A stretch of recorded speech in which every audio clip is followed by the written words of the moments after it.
Oke, sobat calon guru semuanya, selamat kepada teman-teman yang di sini masuk dalam kategori R2 dan juga R3 tanpa L ya. Alias ketika teman-teman login ke akun SS Yayasan hasil seleksi P3K tahap 1 maupun juga tahap 2 nantinya. Di sini ada ucapan mohon maaf, hasil perangkat seleksi menyatakan Anda belum mendapatkan kuota formasi. Dikarenakan di sini sudah mulai ada ya, yaitu kepastian hukum untuk P3K paruh waktu.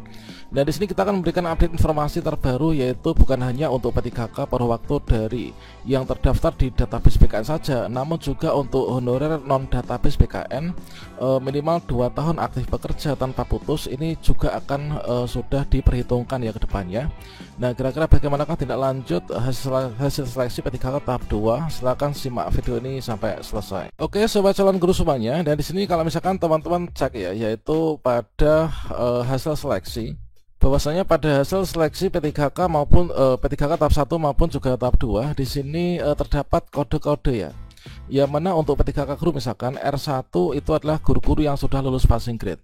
Sedangkan untuk teman-teman P3K guru teknis maupun juga kesehatan, R2 itu adalah honorer yang terdaftar di database BKN, kemudian R2 adalah XDHK2 terdaftar di database BKN, dan juga R3 adalah tenaga non ASN yang terdaftar di database BKN.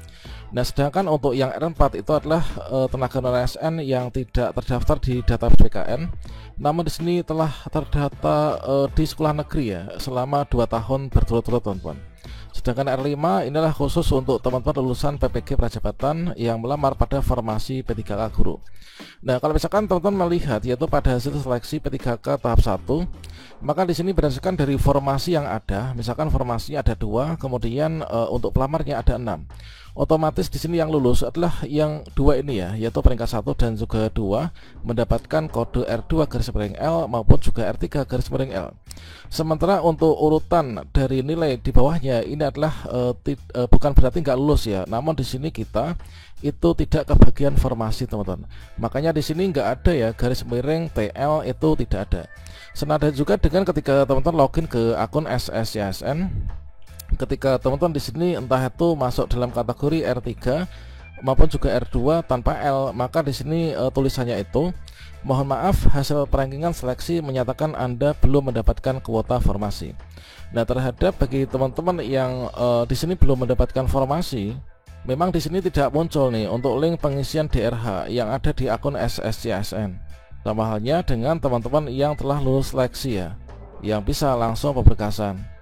Namun untuk teman-teman yang masuk dalam kategori R2 maupun juga R3 yang tanpa L ya, alias tenaga honorer yang terdaftar di database BKN, maka di sini sudah ada nih, yaitu rilis siaran pers dari BKN terbaru dari Bapak Kepala BKN, bahwasanya di sini nanti akan dialihkan kan, akan diangkat menjadi P3K paruh waktu. Yang mana P3K paruh waktu itu sebagai solusi non ASN database BKN untuk mendapatkan kepastian hukum, teman-teman. Seperti yang bisa kita lihat di sini, bahwasanya pemerintah telah menerbitkan keputusan untuk memperjelas status pegawai non ASN yang terdaftar dalam pangkalan database BKN, namun tidak diakomodasi ya pada seleksi P3K tahap 1 dan juga tahap 2. Hal ini dilakukan untuk mengoptimalisasi penyelesaian non ASN database BKN sejalan dengan fokus pemerintah melalui amanat undang-undang. Nah, para non ASN database BKN yang terkendala atau tidak tertampung ya pada pendaftaran seleksi P3K 2024 akan dialihkan dalam kebijakan P3K paruh waktu sesuai dengan keputusan PAN RB nomor 16 tahun 2025 ya. Dan keputusan ini mengatur terkait tentang skema P3K paruh waktu, termasuk soal penghasilan, status, kemudian kebijakan P3K paruh waktu diambil sebagai langkah pemerintah dalam penyelesaian dan penataan pegawai non ASN, pemenuhan kebutuhan ASN di lingkungan instansi pemerintah, memperjelas status pegawai non ASN, serta peningkatan kualitas pelayanan publik ya, dalam mendukung kelancaran pelaksanaan tugas dan pelayanan kepada masyarakat. Nah, kalau misalkan membaca dari siaran pers ini, tentunya teman-teman yang tidak terdata di database BKN ini bertanya-tanya nih, lantas kalau misalkan nggak terdata di database BKN, nggak bisa diangkat paruh waktu, kira-kira bagaimana ke depannya? Dan di sini ada kabar gembira nih. Jadi termasuk juga teman-teman yang tidak terdata di database BKN di sini seperti yang disampaikan oleh Bapak Kepala BKN ya. Dari sini tengah membahas langkah penyelesaian penataan tenaga non ASN dan kelanjutan rangkaian seleksi P3K 2024 bersama dengan Ibu Menteri PAN RB. Ya, mana untuk hasilnya di sini seperti yang dirangkum kita kutip dari jpnn.com ya, yaitu Menpan RP dan Kepala BKN membahas pengangkatan P3K 2024. Termasuk honorer non database ini juga bisa lega ya. Inilah dipublikasikan hari ini ya, yaitu tanggal 31 Januari. Seperti yang kita kutip dari Jakarta, Kepala Badan Kepegawaian Negara yaitu Sudan Arif bersama dengan Menteri Pendinagonan Aparatur Negara dan Reformasi Birokrasi Menpan RP, Ibu Rini Widiantini. Ini membahas pengangkatan P3K 2024 dari honorer ya. Nah, pembahasan penyelesaian penataan tenaga non-ASN dan kelanjutan rangkaian seleksi P3K tahap 2 itu bukan sebatas pada honorer yang terdaftar di database BKN saja, tetapi juga non ASN non database teman-teman ya. Jadi di sini sudah mulai dibahas untuk teman-teman yang tidak terdaftar di database BKN.